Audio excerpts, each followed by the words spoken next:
noite. A primeira pergunta aqui para o nosso telespectador, né, doutor Mourão?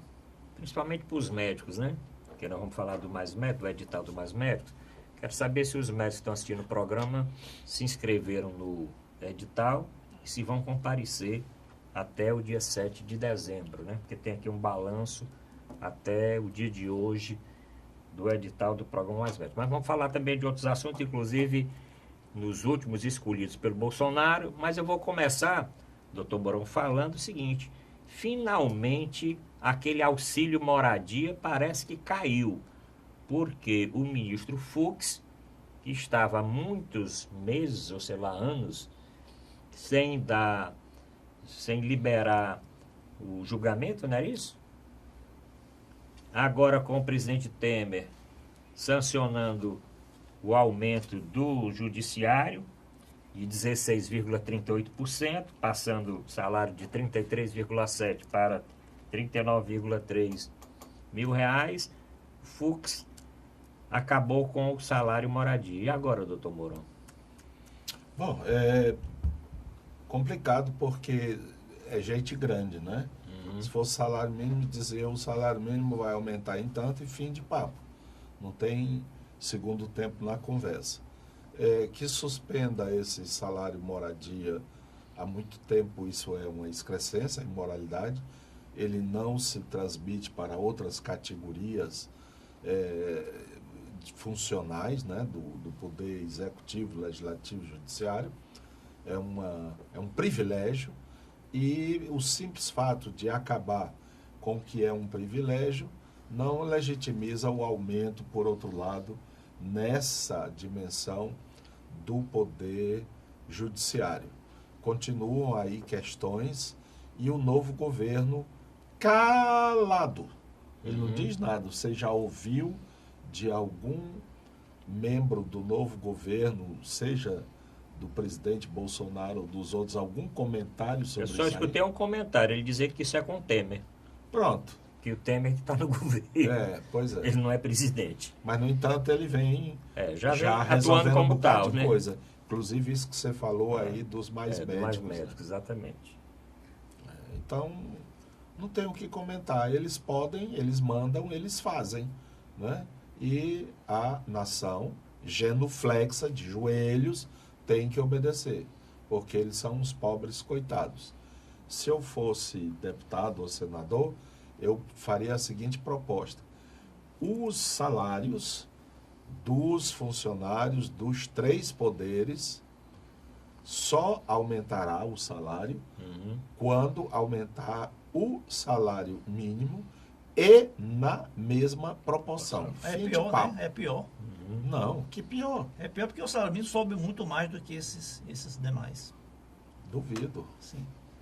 Vamos pegar quanto era o salário mínimo há 4 anos atrás e quanto era o salário deles e transformar isso em dólar. Desses aqui, né? O doutor Mourão está falando com relação aos juízes.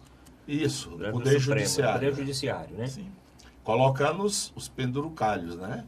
Obviamente, por pressuposto. A matéria é o seguinte: o ministro Fux revoga auxílio moradia. Isso aconteceu para juízes e membros do Ministério Público. Isso aconteceu na tarde da última segunda-feira, no mesmo horário ou em horário muito próximo em que o presidente Temer sancionou o aumento de 16,38%. Foi combinado, uma jogada combinada. Foi combinado, foi uma tabelinha ali. Joga ali na marca do pênalti. Tabelinha de fogo, tabelinha de fogo. Doutor Zé Maria, essa tabelinha de fogo, me diga, compensa uma coisa a outra? Se retira o auxílio moradia, diminui alguma coisa? Mas não tem uma repercussão muito maior esse aumento, não? Sem dúvida. O problema do aumento do salário dos ministros do Supremo Tribunal Federal é que ele não se restringe apenas aos ministros do STF. Ele representa o teto salarial do funcionalismo público como um todo. Então, e como o teto, ele reflete, né, no salário, além de todos os membros da carreira da magistratura, todos os ministros dos demais tribunais superiores, desembargadores dos tribunais de justiça e desembargadores federais, juízes no Brasil inteiro. Também, deputados federais ganham, né, o salário do ministro do Supremo Tribunal Federal, ganha o teto. os deputados estaduais ganham um percentual sobre os vencimentos dos deputados federais. Os vereadores das capitais ganham um percentual sobre os vencimentos dos deputados estaduais. É um efeito cascata, né? Os procuradores, os membros do Ministério Público também, né?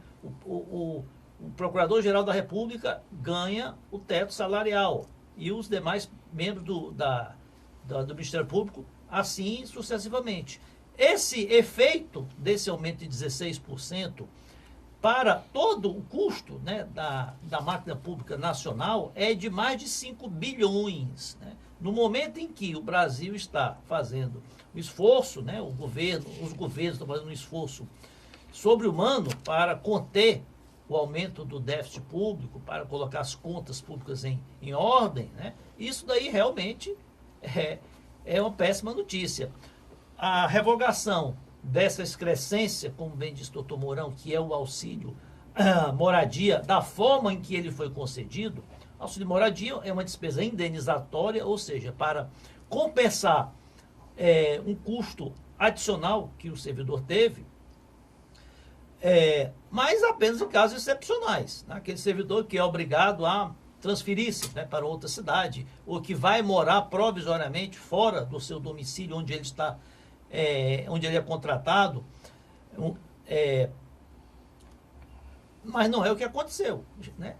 Para compensar, segundo os próprios magistrados respondem, para compensar as perdas, defasagens salariais, né, o STF, né, estendeu esse auxílio moradia até para aqueles magistrados que estão morando nos seus próprios domicílios, onde eles têm a jurisdição.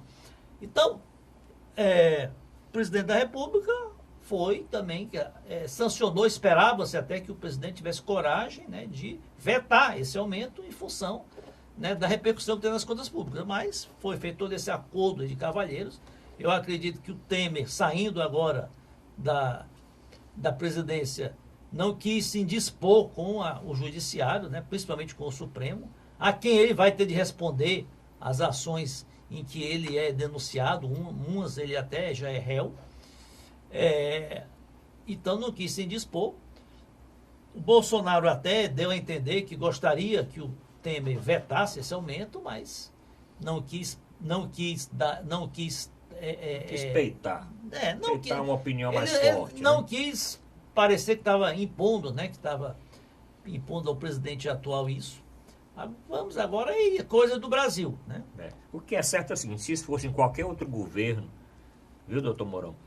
Imagina uma coisa dessa em governos aí anteriores, um reajuste desse no final do governo, com essa repercussão toda, o país, segundo todo mundo diz aí, quebrado, com dificuldade, né? Com desemprego, com a previdência quebrada, com muitas coisas quebradas, tem que vender quase uma banda do Brasil e privatizar quase tudo para poder se equilibrar, e tem um reajuste dessa monta, né? Auxílio moradia é realmente uma excrescência, uma pessoa dono de dezenas de imóveis, morando na cidade, recebendo auxílio moradia. Um juiz casado com a juíza, todos dois recebendo. Um juiz casado com um casal, todos dois recebendo, morando na mesma casa. Realmente era uma... Agora, as entidades... Você está falando do juiz Sérgio Moro? Não, eu estou falando do Bretas. Mas o Sérgio Moro recebia. O Sérgio Moro recebia. Mas o caso da esposa, que eu estou falando, é o Bretas, que a esposa também tinha direito também de receber. Enquanto isso, doutor Mourão, saiu aqui uma pesquisa mostrando que sim, cresce a desigualdade e o número de pobres no Brasil pela primeira vez em 22 anos. Essa foi manchete hoje de jornal de grande circulação, né? Uma pesquisa feita pela Oxfam. Né? Na realidade é o seguinte, a desigualdade ela tem crescido no Brasil desde 2015, o número de pobres, né, tem aumentado significativamente, embora, segundo os dados do IBGE, é pobre no Brasil quem tem uma renda abaixo de R$210 por mês, a renda média familiar. O Brasil, que tinha até 2014 algo em torno de 11 milhões de pobres, né, pessoas consideradas na linha de pobreza, esse número chegou a 15 milhões. A renda dos 1% mais ricos, né, Olhem só que Disparidade. disparidade. A renda de 1% mais ricos, né, é 40 vezes maior do que a dos 50% mais pobres. Né? O Brasil hoje é o país que, entre 189 países pesquisados, era o 10º país mais desigual, passou a ser agora o 9º mais desigual. Exatamente. Agora, isso tudo é reflexo, né, de anos aí de recessão. O Brasil teve queda do PIB 3,8% em 2015, 3,6% em 2018 e 2016. 2017 cresceu 1%. Mas o que acontece é o seguinte, a atividade econômica esse ano também vai ficar em torno aí de 0,5%. Agora, o que tem acontecido? Um número muito grande de desempregados, né? O desemprego do Brasil está aí beirando aí 13 milhões de desempregados, já teve maior, mas continua muito alto.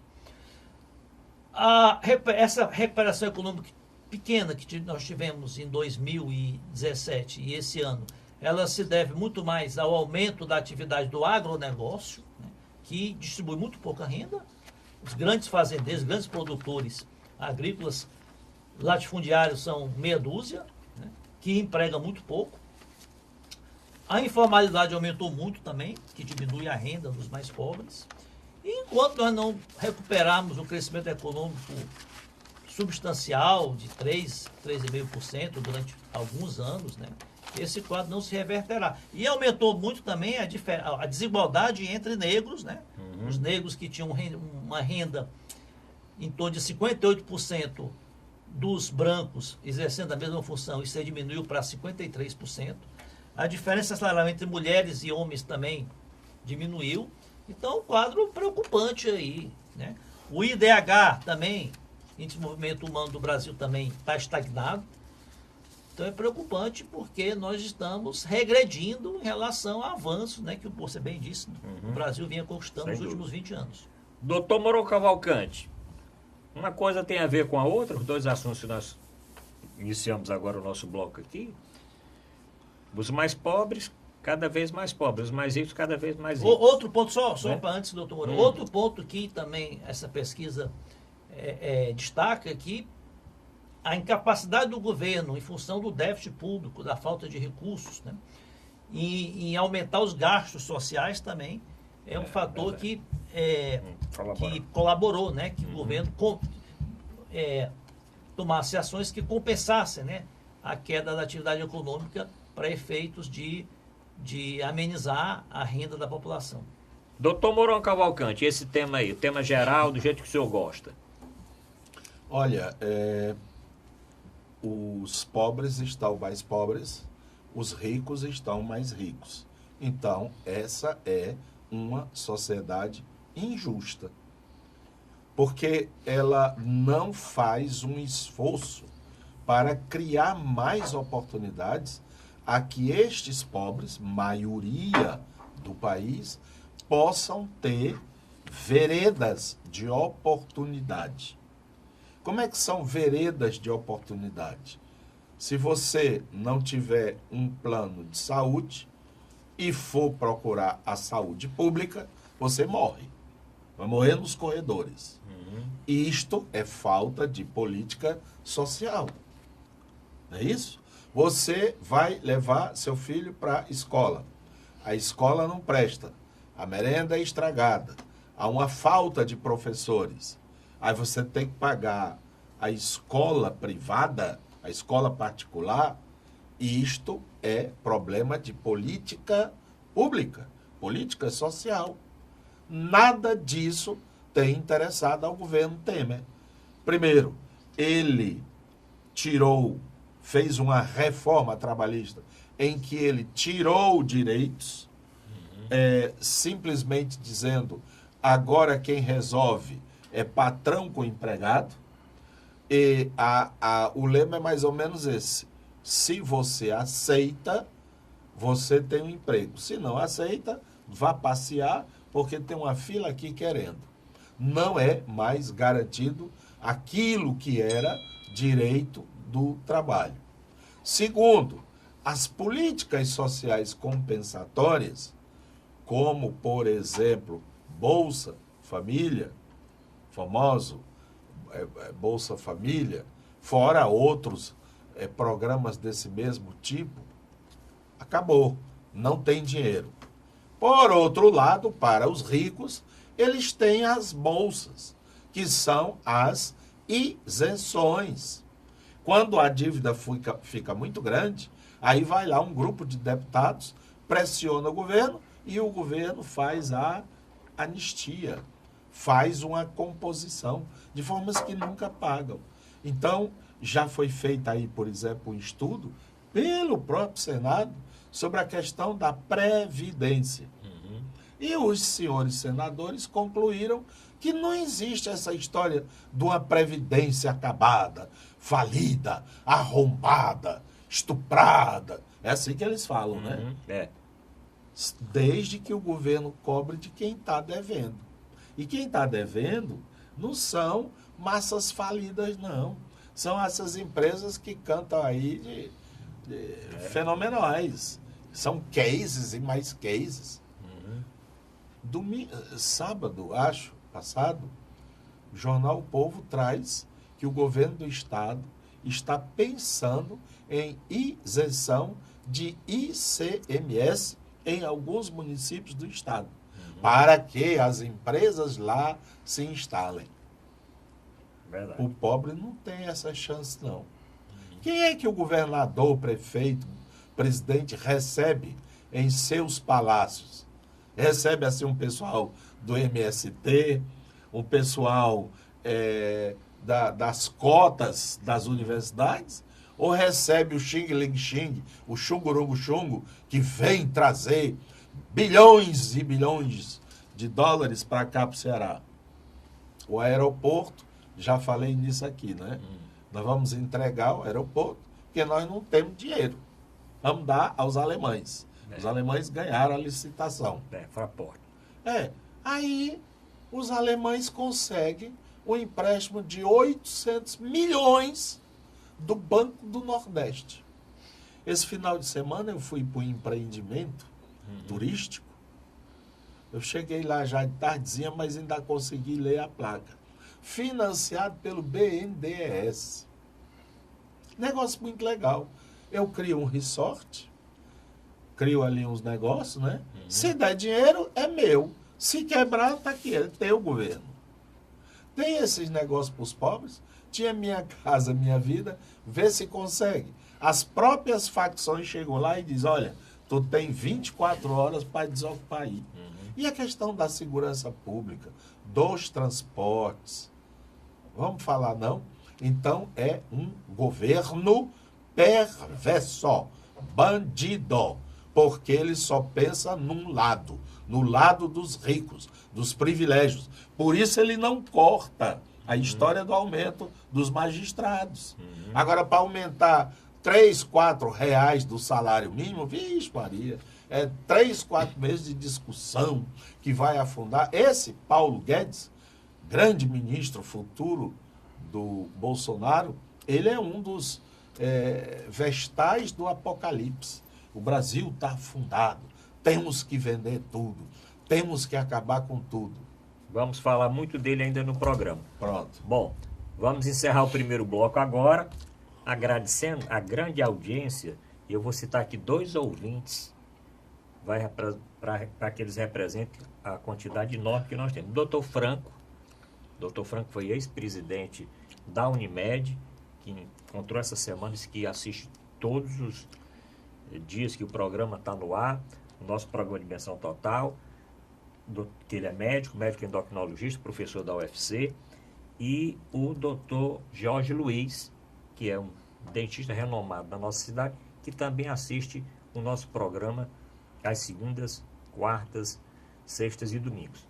Quero lembrar o telespectador, mande sua mensagem aqui, o WhatsApp do programa, não tinha citado ainda, aqui é Fortaleza 85 99925 1122. Reveja algum programa anterior no site da TV Mais, no canal do YouTube ou no nosso portal na internet, portalarrudabastos.com.br. Voltamos já.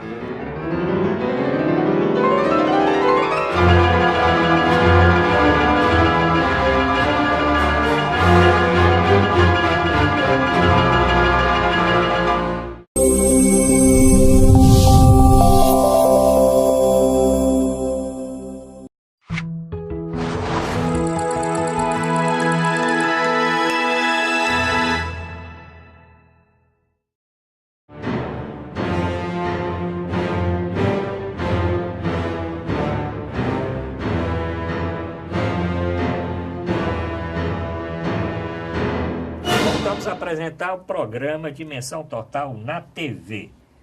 Bom, eu deixei uma pergunta no ar. Se o colega médico que está escutando o programa já fez a inscrição para o Mais Médicos. Nesse bloco vamos falar desse novo edital dos Mais Médicos. O governo federal anuncia que 97%, 98% das vagas foram preenchidas.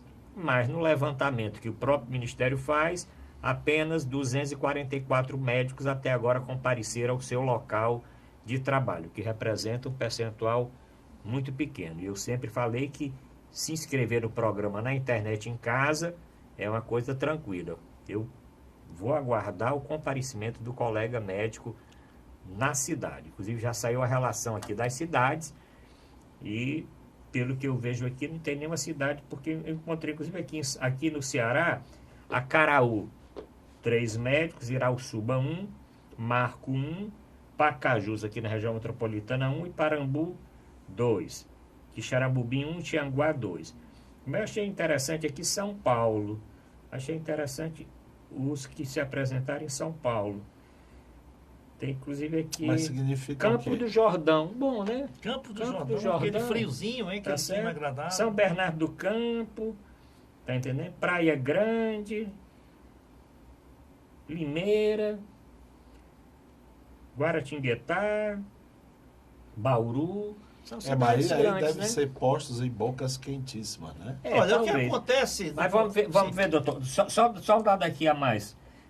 Inscrição realmente um número muito grande, tem esses 97% que o governo acha que vão se apresentar, tem esse número de 244 que se apresentaram, e o governo vai esperar que os colegas médicos que eles se apresentem no local. Caso não se apresente, ele abre novamente aquelas vagas para alguém que ficou pendente, né? Vamos torcer que as vagas sejam preenchidas. Mas nesses locais mais distantes, realmente, nós vamos ter grande dificuldade. Bem, só antes de entrar nesse assunto, só pontuar alguns aspectos que o doutor Mourão falou aí sobre a questão da economia. Os programas sociais, Bolsa Família e demais, continuam vigentes, continuam sendo cumpridos, pagos, né? Não houve nenhuma interrupção dos programas sociais do governo federal. Houve redução, né? Houve adequações, porque pessoas, né? Homem, que negócio é adequações? Diminuiu Não, ou não diminuiu? Não teve essa informação. Não teve essa informação. Se diminuiu, o valor não diminuiu, o valor aumentou. Houve majoração do valor recebido do Bolsa Família. Agora, se algumas famílias se desabilitaram, passaram a não ter mais teve uma desabilitação para receber o Bolsa Família, isso ocorreu. Agora, o que ocorre é o seguinte: em períodos de anticíclicos, né, em que há uma recessão, que a atividade econômica está provocando desemprego, queda de renda, né, e o Estado tem que aumentar, intensificar os programas compensatórios, né, é o que não tem ocorrido agora, porque o Estado brasileiro está falido. O Estado brasileiro está com um déficit aí de 189 bilhões, né, poderia ter recursos para enfrentar, para aportar mais dinheiro em programas sociais, mas as demais despesas obrigatórias não permitem. Em relação aos incentivos fiscais, eu sou favorável que o governo do estado do Ceará, né, conceda programas de incentivos fiscais para atrair indústrias, principalmente indústrias ou outros empreendimentos nas regiões do interior do estado, principalmente da região do sertão, né, onde existe uma carência de empregos, né, ou o cidadão é funcionário público, ou é aposentado, ou é beneficiado de algum plano de assistência social, ou ele morre de fome, porque não tem emprego, não tem indústria, né, não tem o comércio só vive onde tem indústria. Então, eu sou favorável. É melhor renunciar a uma arrecadação que não existe ainda, né, desde que ela proporcione alguma atividade econômica que venha gerar renda na região. Sobre o mais médicos aqui, vamos fazer um debate sobre o mais médicos, continuo achando, houve aí uma inabilidade, né, do governo do presidente eleito Bolsonaro, né, que teceu críticas inapropriadas, podiam até ter algum fundo meritório de razão, mas ele não pode se dirigir a uma nação estrangeira que tem um convênio com o Brasil vigente daquela forma, o que causou essa ruptura de Cuba. Temos que destacar que não foi o Bolsonaro que mandou expulsar os cubanos, né? Foi o governo de Cuba que resolveu, de uma hora para outra, recolher os médicos, né? Eu acho Isso que lembra faltou o tempo dos militares, que eles diziam, não somos nós que caçamos, são os políticos que se caçam. Essa comparação do senhor também é inapropriada. Inapropriada. Demais. Os cubanos não estavam sendo perseguidos aqui no Brasil como foram perseguidos os políticos na época da ditadura. Mas, doutor Zé Maria, não como foram na época da ditadura, mas, inclusive, eu lembro bem, escrevi sobre isso, quando eles chegaram aqui, eles foram, sim, discriminados, aqui mesmo no Ceará, na Escola de Saúde Não é esse Pública. o motivo deles terem ido embora agora. Não, depois que o programa se mostrou eficaz e eficiente, ou seja, os médicos estão saindo, 8.500 médicos cubanos, o próprio Ministério da Saúde reconhece sem nenhuma queixa, sem nenhum processo, sem nada contra os médicos. O que se dizia, e hoje ainda o Bolsonaro vem a dizer, que não sabe se eles são médicos ou não, né? Mas isso são palavras, então, né? o governo de Cuba estava dentro desse convênio com a Organização Pan-Americana de Saúde, com o governo brasileiro. Resolveu, inclusive, dando um prazo, porque os cubanos estão saindo a conta-gotas. Até hoje, no último final de semana, saíram 400, semana passada saíram mais 200, para 8 mil e tanto, não está saindo todo mundo. Se esses médicos se apresentarem, eles vão se apresentar nas vagas que estão ociosas. O programa tem 18 mil, quase 19 mil vagas. Então, 8 mil saindo, tem que fazer. Mas os outros brasileiros continuam. Bem, eu falo em relação a notícias que eu vi que já 80% dos cubanos já tinham saído. Não sei se a grande maioria já não está mais, até mesmo porque o contrato foi rompido, não tem mais vínculo. O contrato foi rompido formalmente salarial, pelo né? governo de Cuba. Né? O governo de Cuba que se sentiu, sei lá, ofendido, se sentiu ultrajado pelas declarações e resolveu romper o contrato e chamar os seus médicos de volta. Agora, eu me surpreendi com esse número essa adesão de quase 97% das vagas ofertadas no edital já foram pelo menos, não sei se preenchidas integralmente, né, porque pelo menos ocorreu a inscrição, né, de mais de 8 mil médicos brasileiros. Não, tem muito mais. A maioria brasileiros? No último edital, doutor Zé Maria. Em relação às vagas ofertadas. No último edital de dezembro do ano passado, quase 21 mil médicos brasileiros se inscreveram. O problema não foi isso. Eu acho que agora a adesão vai ser bem maior. Primeiro porque tem um grande número de médicos se formando, né? Sim. Existem muito mais cursos com médicos se formando. Agora, tem que ver o seguinte, a carga horária são 8 horas por dia durante 5 dias na semana, com 4 horas na sexta-feira para formação na especialidade de atenção básica de saúde. Né? Então, o médico que está indo para o interior, ele tem que ter consciência de que ele vai lá cumprir realmente uma carga horária, que era a carga horária que o problema que têm. Surpreende positivamente, porque quando foi anunciada a saída dos médicos cubanos, se alardeou, olha como vai ficar agora, porque os médicos brasileiros não têm demonstrado interesse em preencher essas vagas. Nós poderemos ter um contingente muito grande de municípios sem nenhum atendimento médico, sem precisar de nenhum médico, e pelo menos se concretizar realmente o comparecimento desse montante aí de médicos que já se inscreveram, é uma boa notícia que prova que essa transição não vai ser tão difícil assim como parecia. Uhum. Agora, nos concursos públicos de algumas carreiras, por exemplo, como auditores da Fazenda, juízes, né, aqueles melhores classificados, né, escolhem as melhores posições, as melhores cidades. Né? Eu acho que podia se instituir alguma fórmula semelhante a essa, né? Aqueles que tivessem, sei lá... Aqui é ordem de inscrição. Ordem de inscrição, né? Aqui é ordem de inscrição. Quem chega primeiro vai escolhendo. Quem chega primeiro vai escolhendo. Então, aqueles que entraram logo do primeiro dia do edital, escolhem as melhores localidades. Os outros vão depois nas localidades que estão sobrando. Agora, Atualmente, mais de 1.800 vagas estavam em aberto. Já estava aberto. Estava em aberto independente da saída dos médicos cubanos. Porque o último edital, ele não foi completado a sua... Embora tenha tido muitas inscrições, mais de 21 mil inscrições, mas na hora do comparecimento ainda ficaram em aberto 1.700, quase 1.800 vagas. Vamos esperar realmente que agora, com essa divulgação toda, com um número maior de profissionais, e até mesmo porque eu acredito que existia uma certa má vontade com o programa Sim. também.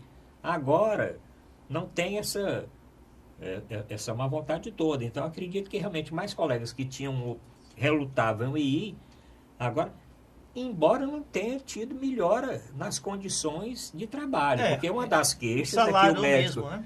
Uma das queixas é que o médico não ia para o interior também porque não tinha, a cidade principalmente, não tinha uma condição de trabalho efetiva. Chegou inclusive a circular um vídeo aí de um médico falando numa reunião do Conselho Federal de Medicina de que os médicos também não iam, porque não tinha um shopping, não tinha cinema, não tinha não sei o que.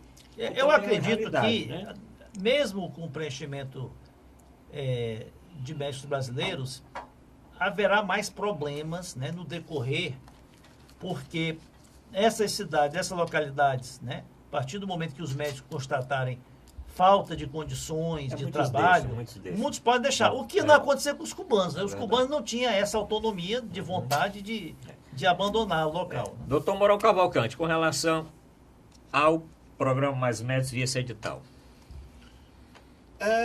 Os brasileiros são extraordinários, patriotas. Inclusive, eu estou sabendo que alguns médicos que foram contrários à convocação dos médicos cubanos, sobretudo ligado ao Sindicato dos Médicos do Ceará, sim. estão aderindo a esse programa, estão se disponibilizando aí ao interior.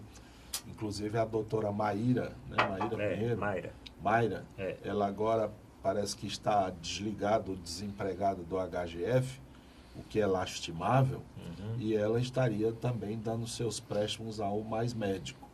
De formas que eu acho que tudo vai ser resolvido, porque nós queremos a grandeza do Brasil. Viva o Brasil. Com relação... Agora... Sim, eu sei, olha passar. Tem um porém. Sim. Eu estive refletindo... Só a introdução. Eu estive refletindo. Foram 3 pontos que o presidente Bolsonaro levantou. Primeiro, a história do revalida. Bom, é bom que se diga que quando um médico ele se inscreve no Conselho Regional, tem o condicional. É que ele traga o diploma de uma universidade reconhecida, autorizada e tal. O mecanismo, por exemplo, entre os advogados é até mais complexo. Ele terá que prestar uma ordem, né? Chamada prova da ordem, né? Tem que fazer uma prova, etc., da OAB. Entre os médicos não há isso, mas tem o diploma oficial que ortoga esse direito. O que se queria é que os médicos cubanos fizessem um exame, que é o revalida. Ocorre que o revalida, que existe também em outros países, ele vai permitir que o médico tenha autorização para exercer a medicina integralmente em qualquer lugar. Em qualquer lugar, em qualquer nível. Esses médicos cubanos, eles vinham determinados. Para o distrito, vamos dizer, Santa Luzia, no município de Quixadá. Ele não poderia, senão, atuar naquela área. Por isso é que a Organização Pan-Americana de Saúde sugeriu que não seria necessário fazer esse exame. Não é só questão da localidade, ele só ia dar atenção básica, né? Atenção básica, primária. Sim, naquela cidade, porque o problema vincula o local ao contrato. Disputa de mercado, etc. e tal. Ele não ia competir com ninguém da região. Segundo, e aí é engraçado, porque é sobre esse ponto que eu queria refletir. É um crime, é um absurdo o que fazem com os médicos cubanos. Eles ganham 11 mil e só recebem 3 mil. 30, como é? 30? 3 mil reais. Qual a porcentagem? Não- É uns 30%. É Lá. bem de 30, 30%. na verdade, é 27%. Pronto. Aí eu disse, vem cá, isso quem me reclamou foi um médico. Médico mais novo do que nós outros, né? Aí eu digo, vem cá, quanto é que tu paga de imposto de renda? 27%, no mínimo. 27%, né? Pelo menos. Você tira lá. 2, quanto é que tu paga do impostos em geral? Poxa, outros impostos. IPTU, IPVA, Outras IP não sei o contribuições. quê, seguro não sei o quê, não sei o quê. Aí eu disse, aí eu me lasco. Eu digo, Passa de mas esse 50. lasco é quanto? É? Bom, peraí, ainda não terminou não. Você tem plano de saúde? Tenho, porra, eu falto me lascar. Eu pago 4, 3 mil, eu, minha mulher e meus 2 filhos. Quanto é que isso representa no salário dele? Vai juntando. Os teus filhos vão de ônibus para o colégio ou tem um transportezinho escolar? Não, eu pago o transporte escolar. É uma nota, é quase uma mensalidade. Anota aí. Colégio, escola, Escola, saúde. saúde, transporte. Segurança, como é que é? Não, a gente paga o porteiro lá no prédio, mais ou menos Segurança 15 mil, não eletrônica. sei o que e tal. Tu tem telefone, né? Tu tem luz, tu tem água. Sabia que sobre tudo isso incide impostos? E para onde é que vai esse dinheiro? Ele diz, porra, então eu estou pagando mais do que o médico cubano. Sem Eu dúvida. digo, pois é, e tu faz algum protesto? Tu acha que isso é ruim? Garfar 70%, 80% do teu salário, cara? Tu sabia que quando tu compra 1 quilo de arroz, sobre aquilo incide 18%, não é? A gasolina é mais de 50%. O carro que tu compra é mais de 50%. Então, tu estás trabalhando para o governo que não é um governo comunista, cara. É um governo o quê? Que governo é esse? Mas a questão não é essa. A questão, doutor Mourão, é que pela Constituição brasileira, né, quem exerce a mesma função, a mesma atividade no mesmo local, não pode ter remuneração diferente, distinta. Mas você sabe Ele E não os tem. médicos estão morando aqui, Mas você estão sabe- trabalhando aqui, Ah. né, estão exercendo o ofício aqui, e eles não podem eles ter uma prestam- remuneração diferente da recebida pelos Mas outros ele- médicos mas ele não- brasileiros que estão sob o mesmo Mas, doutor vínculo. Somer, ele não tem remuneração diferente. Tem sim, Não tem sim, essa- tem. o O mas brasileiro não vai ganhar a Não. mesma coisa, 11 Não. mil. Sim, vai ganhar Só uns que ele aparenta ganhar mais, Não, doutor porque Mourão, ele vai esse- botar esse- 11 mil ele no faz o que bolso. ele Agora quer, isso não, aí, não. doutor... ó, Ele doutor faz Maria, o que ele quer. Os descontos fiscais tributários É. né, não são os mesmos. Ele paga se quiser. Ninguém paga 70% de imposto nem Mas- de contribuição mas, doutor Zamaria, previdenciária no Brasil. Olha, não tem mas, essa mas essa isso aí, mas isso é uma diferenciação. falácia. Não, Primeiro né? é o seguinte, quem trabalha nos municípios, eu sou do interior. Vou citar meu município de Baturité. O médico mais médico ganha esse valor. O médico trabalhando lá no posto ganha outro. Aqui no Brasil, o médico da prefeitura ganha uma coisa, o do mais médico ganha outro, o do Provab ganhava outro. Mas eu estou falando E do todos- mais médicos mesmo. e todos o estão- o e médico todos estão brasileiro que está no todos estão mais exercendo médicos, a mesma ele coisa. vai receber os 11.800.000. Não, mas é outro empregador. Foi do mesmo, da mesma empresa, trabalhando na mesma empresa, exercendo a mesma função, né, nas mesmas localidades. Não, rapaz, Eles não podem ter remuneração diferente. Isso aí está na Constituição.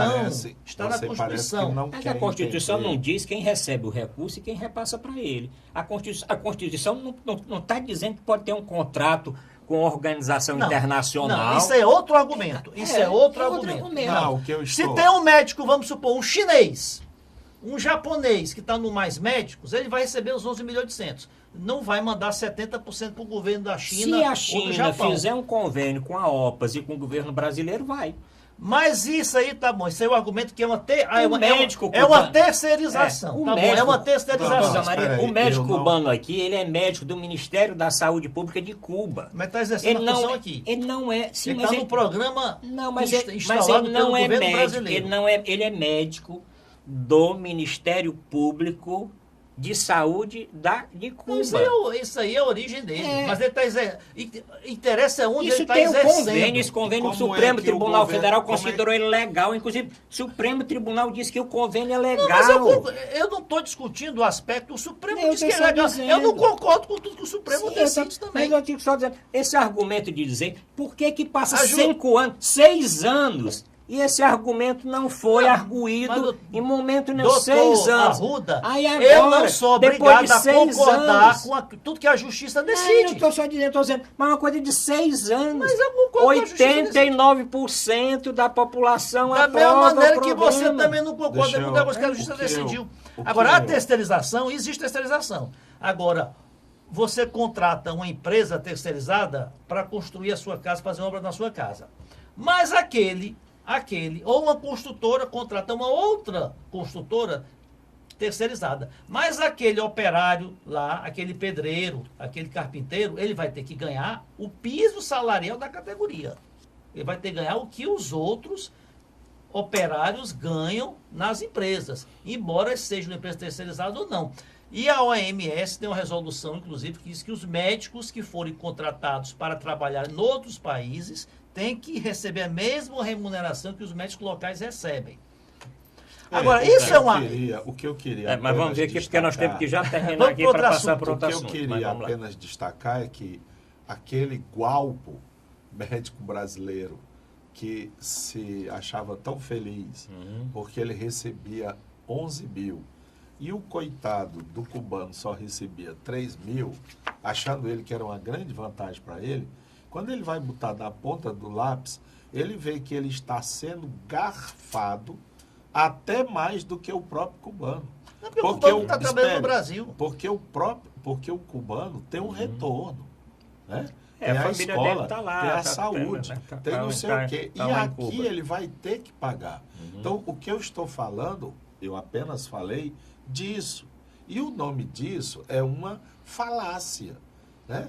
Tiram do coitado do médico cubano, mas nós não tiramos. Ora, não tira, cara pálida.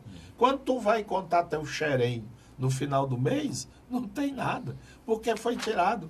E são coisas que a gente nem sente. Eu uma vez fiquei pasmo, peguei uma conta de luz, né, que eles mandam, até economia no boleto, que é um boletozinho estreito. Doutor Moura, se o médico brasileiro for trabalhar em Cuba, talvez ele fique satisfeito em ganhar 3 mil lá em Cuba, porque 3 mil lá em Cuba talvez represente mais do que ele ganhar 12 mil aqui. Mas o médico que vem trabalhar aqui tem que ganhar igual que os que trabalham aqui. Eu queria concluir Pronto, dizendo porque nós vamos já não dá para estar comparando como fez a inteligência do nosso presidente, né? E, inclusive, por exemplo, ele dizer, se o médico quiser trazer sua família, traga. O meu filho mora nos Estados Unidos, só se ele me levasse amarrado para eu ir morar lá. Eu não quero. Mas aí você está exercendo a sua autonomia de vontade, né?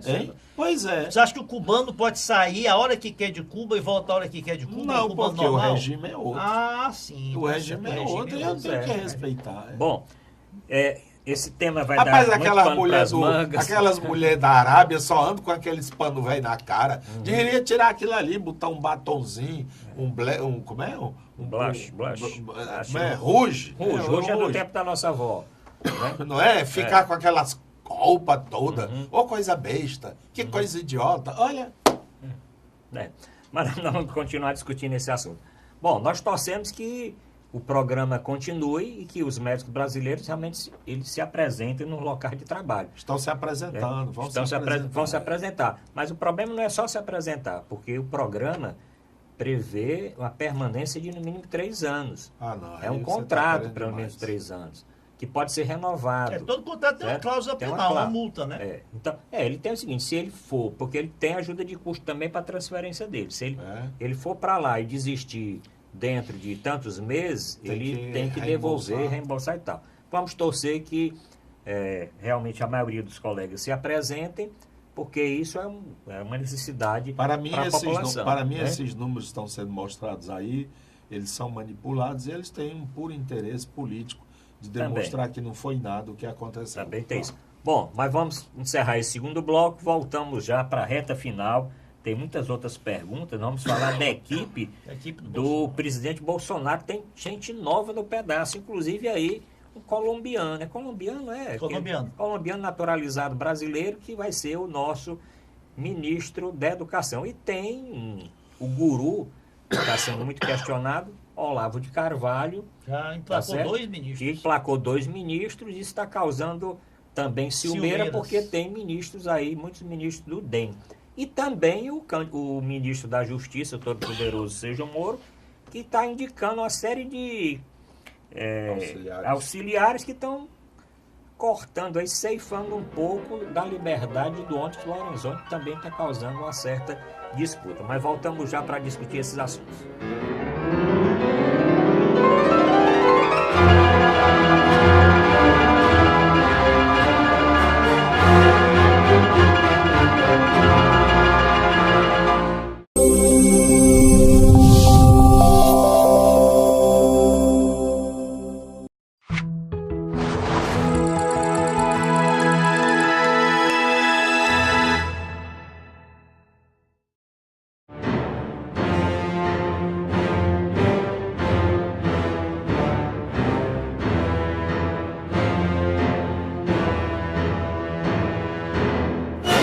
Para o último bloco do Dimensão Total e vamos falar da equipe do presidente eleito Bolsonaro, principalmente na indicação do ministro da Educação, o ministro da Educação do Bolsonaro, que é um colombiano naturalizado brasileiro. É tanto o nome aqui, olha. O Bolsonaro já colocou o Gustavo, que ele indicou o Gustavo Bebiano para secretário-geral da presidência. A equipe da economia já tem o Joaquim Levy no BNDES, na saúde tem o Mandetta, tem o Mansueto Almeida no Tesouro, que permanece, tem o astronauta Marcos Pontes na Ciência e Tecnologia, o Maurício Aleixo, que é agora o chefe da Polícia Federal, tem o Onyx Lorenzoni, que já estava na Casa Civil, Paulo Guedes, super da Economia, o Pedro Guimes, que é da Caixa Econômica, o Roberto Campos Neto, do Banco Central, o Roberto Castelo Branco, da Petrobras, o Rubens Novaes, do Banco do Brasil, o Sérgio Moro na Justiça, Tereza Cristina na Agricultura, Wagner do Rosário, CGU, André Luiz Almeida está na CGU, Gustavo Heleno, que está no Gabinete de Segurança Institucional, Segurança Institucional, né? Isso. E o Carlos Alberto, que foi o último que ele indicou para secretário-geral, Érica. Vamos lá, vamos falar da educação. Educação. Olha, esse ministro da Educação não é por ele ser colombiano, não, já que ele já mora no Brasil há mais de 40 anos, já ensinou, já lecionou universidades brasileiras, tem livros publicados em português, fala português melhor que o Bolsonaro, talvez. Mas o que me preocupa nele é que ele tem um currículo muito rico, ele é mestre, doutor em filosofia, tem artigos, matérias aí, trabalhos aí conhece a realidade brasileira, tem alguns livros aí muito importantes aí sobre o patrimonialismo. O Ricardo Vélez Rodrigues. Na política brasileira, então conhece a realidade do Brasil. Agora, ele é um intelectual, né? O cargo de ministro tem que ser alguém que tenha capacidade de gestão, de fazer as coisas acontecerem, né? E ele não tem, nunca foi reitor de universidade, nunca foi secretário de Educação, ou secretário de Cultura. É uma incógnita a sua capacidade de arregimentar uma equipe, de implantar um programa, um projeto, e que esse projeto tenha sucesso. Também me preocupa nele uma visão muito fundamentalista do ponto de vista político, do ponto de vista cultural, né? Ele anuncia que o objetivo maior é extirpar o marxismo, né, das universidades brasileiras, né? Implantar reintroduzir o ensino religioso, o ensino da família, a valorização da família nas escolas. Olha, a questão da universidade, né, da escola sem partido, também grande defensor da escola sem partido, que eu acho uma grande besteira, né? Eu acho que você não pode ter politização dentro da sala de aula. Você não pode ter partidarização dentro da sala de aula. Agora você tem que o professor, ele não pode ser um robô. Então não bota a pessoa, não precisa mais de professor, bota lá um computador dando aula. Né? Eu tive professores que eram mais esquerdistas, mais conservadores, né? E isso foi positivo para mim, porque eu tive oportunidade de conhecer várias, né, os lados, né, da moeda, e isso me deu um senso crítico bem maior. Então, acho isso uma escola sem partido é escola com chapa branca, né? Vai defender só o pensamento dominante do governo atual. Então, esse fundamentalismo que se reflete também no ministro das Relações Exteriores, né, o Ernesto Araújo, que vê aí a China como um grande império que está colocando suas garras através da economia no mundo inteiro, está expandindo o maoísmo, né, no século XXI, condena também, diz que a Europa é aculturada atualmente, defende aí com unhas e dentes aí a atuação do Donald Trump, que é o grande salvador dos valores cristãos no mundo. Olha, esse fundamentalismo eu acho muito perigoso, porque o Brasil ele tem uma tradição diplomática de independência, de não se vincular aos grandes blocos, né, econômicos e da geopolítica, de manter sua equidistância desses conflitos globais, né, de tentar relacionar-se com todos os países de forma a respeitar as suas independências, as suas soberanias, né, e contradiz muito com o que o Bolsonaro defendia, que ele disse que condenava a ideologização da política externa do governo do PT, que se alinhou de forma muito próxima à Venezuela, a Cuba, essas ditaduras aí latino-americanas, a ditaduras também africanas, né? E que ele faria uma política externa sem cor partidária, defendendo os interesses do Brasil, principalmente no comércio brasileiro. Já começou mal, né? Já começou criando arestas aí que vão prejudicar muito o Brasil do ponto de vista comercial, no momento que o Brasil precisa realmente incrementar suas exportações, atrair investimentos, seja de onde vierem. Doutor Mourão Cavalcante, a indicação do Ricardo Vélez Rodrigues para a educação e do Ernesto Araújo para o exterior. Todos os dois indicados por Olavo de Carvalho, que está uma polêmica muito grande com o Olavo de Carvalho. A filha, né? Com a filha, inclusive, também, que ele disse que não concluiu o oitavo colegial, sei lá, não sei como é que chama agora, o segundo grau. Isso. Ele não concluiu o segundo grau. Ele disse que não concluiu, embora numa ação penal ele diga que tem nível superior. E hoje tem esses documentos aí. Mas o que é certo é que Olavo de Carvalho, que está sendo muito questionado, é o patrono dos dois ministros, doutor Mourão Cavalcante. Bom, se eu entendi, a questão é sobre o Ministério de Bolsonaro. Né? Exatamente. O Ministério de Bolsonaro, eu acho que ele tem diversas facetas, né? E isso, na organização, na escolha dos ministros, está sendo revelado. O primeiro, não é por ser o mais forte, mas o primeiro grupo, que é muito fácil de identificar, é o estamento militar. Sim. São os generais. Só entra no jogo o general, né? São 4 estrelas para frente. Quem tiver menos, só mesmo o Bolsonaro. E, inclusive, é interessante, houve uma solenidade numa guarnição militar, acho que foi sábado passado, né? Em que ele foi lá de manhã e, ao chegar, ele estava com o general Heleno. E eles tinham que subir uma escada para poder caminhar lá para o palanque. E o Bolsonaro ficou, general, por favor. Ele disse, não, pegou assim no ombro, vá você, rapaz, é você. Aí o outro, não, Quer dizer, um estava olhando para a caserna, o outro estava olhando para a política, né?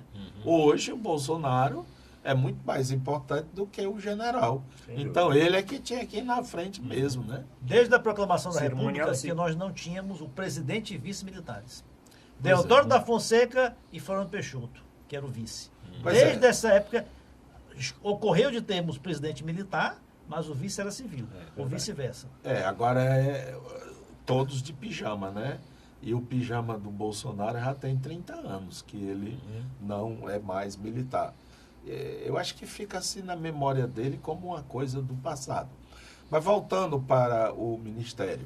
Então você tem esse lado militar, Sim. e já tem aí, são 5 militares, 4. né?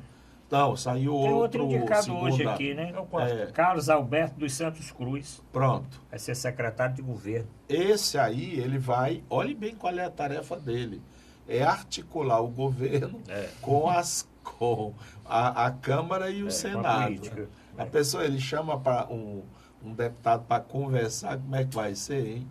Bom, mas deixa para lá. Esse é um estamento, é um grupo forte. O outro grupo é o grupo da grana. Eu tenho mais olhar sobre esse da grana do que das Os outras. Aqui, a figura que desponta com um poder maior do que o do presidente, eu acho, que é o Paulo Guedes. Também quando ele papocar, vai ser com linha e raia tudo. em cerol e tudo, né? Carretel. E carretel Linha, e tudo. carretel e tudo. Linha, carretel, cerol e tudo. Cerol e tudo. Pois bem, porque eu acho que não deveria se dar Tanto todo poder, esse poder muito a uma poder. pessoa só, verdade. não é? Mas está aí, provavelmente é a paga, é o pagamento pelo que foi a história do financiamento da campanha, que Foi 2 ainda milhões não... só, foi mais barata de Como é? todas. Quanto? Campanha do Bolsonaro, Quanto? 2 milhões. 2 milhões não é nem um vereador de Fortaleza, Zé Maria. Pelo menos foi declarado no TSE, né? Por isso é que está aí, ainda não foi aprovado, não. E é por isso que ele não pode ser diplomado. O quarto grupo é dos políticos que apoiaram, porque teve, não é? Teve, sim. Teve. Inclusive a bancada do PSL, que são PSL. 54 novos, maioria novos deputados, que até agora é o mais desprivilegiado dos outros, do grupo, né? E o quinto grupo, que é o mínimo, mas é fortíssimo, é o familiar. São os filhos. E é bom informar aos telespectadores que um desses filhos, o Carlos Bolsonaro, que tem um mandato de vereador do Rio, Sim. que foi o coordenador de toda essa parte Rede social, de logística de redes sociais, internet, fake news, fake news, e tudo que era presepadas, aquelas tiradas do Bolsonaro e tudo, mas protegido, porque ele não tinha que discutir, ele não foi a debate, ele não fez comício, no que ele fez, houve uma tentativa. Então, aquela agressão, a facada, o protegeu muito do embate político e do esclarecimento de ideias. De modo que me preocupa hoje assim, o governo diz que tem que ser feita uma reforma da Previdência. Como é? Quais são as linhas gerais? Não sabe ainda. Ninguém sabe. Eu acho que nem eles. O Paulo Guedes, temos que privatizar porque não sei o que. Aí eu procurei aqui, ainda há pouco, vocês estavam falando aí, olha aqui que esquecemos. Sim. É o artigo 26 das disposições transitórias da Constituição. Artigo 26. No prazo de 1 ano, a contar da promulgação da Constituição, o Congresso Nacional promoverá, através de comissão mista, exame analítico e pericial dos atos e fatos geradores do envolvimento e endividamento externo brasileiro. O Paulo Guedes diz que a gente tem que pagar, porque tem que pagar, não tem que pagar, tem que pagar. Vamos vender Petrobras, vamos vender Banco do Brasil, vamos vender Caixa Econômica, vamos vender a mãe não sei de quem, o pai não sei de Mas quem. quem disse que pra pagar. pagou a dívida externa Foi o Lula. Eu paguei essa dívida do FMI, paguei Não, a não dívida meta o externa. Lula no meio, não. O Lula está preso. Ele é prisioneiro. Meta não. Você já quer falar do Lula? Faça isso não. Deixa para a próxima semana. Aí diz assim, a comissão terá a força legal da Comissão Parlamentar de Inquérito para os fins de requisição e convocação e atuará com o auxílio do Tribunal de Contas da União. Apurada a irregularidade, o Congresso Nacional proporá ao Poder Executivo a declaração de nulidade do ato e encaminhará o processo ao Ministério Público Federal, que formalizará no prazo 60 dias a ação cabível. Então, como é que a gente vai pagar a dívida sem saber que dívida é essa? Eu fui designado síndico do meu prédio. Aí chega um cara e diz assim, doutor, o senhor tem que pagar isso aqui. Eu digo, mas o que é isso? Não, foi uma despesa aí. Aí daqui a pouco chegou, olha, Doutor Mourão, a Constituição já fez 30 anos. A primeira, hein? Já fez 30 anos. E por que que isso nunca foi investigado? Perguntar aos e por que é que a gente tem que pagar uma dívida que eu não sei nem o que é? Mas, aliás, doutor Mourão foi perfeita, né, dos polos, né, que está se alicerçando a montagem do governo Bolsonaro. Esses dois que eu citei aqui mais especificamente, esses que eu chamo fundamentalistas, lunáticos, são do grupo dos filhos, né? Que os filhos são ligados ao Olavo de Carvalho. Agora tem um quinto polo, que é o Moro.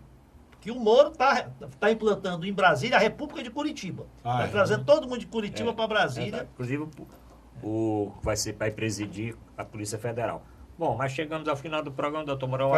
Vamos pegar mais tempo, né? Vamos pedir a direção da emissora mais tempo. Não, tá bom. Brevemente, nosso programa vai ser ao vivo, já estou avisando o nosso telespectador. Vamos ter o programa ao vivo para os assuntos aí mais atuais. Agradecendo aqui o doutor Mourão Cavalcante e o doutor Zé Maria Filomeno, agradecendo principalmente a audiência do nosso telespectador. Aproveite e mande aí sua mensagem agora para o nosso WhatsApp, 99925 1122. Obrigado a todos e até a próxima semana.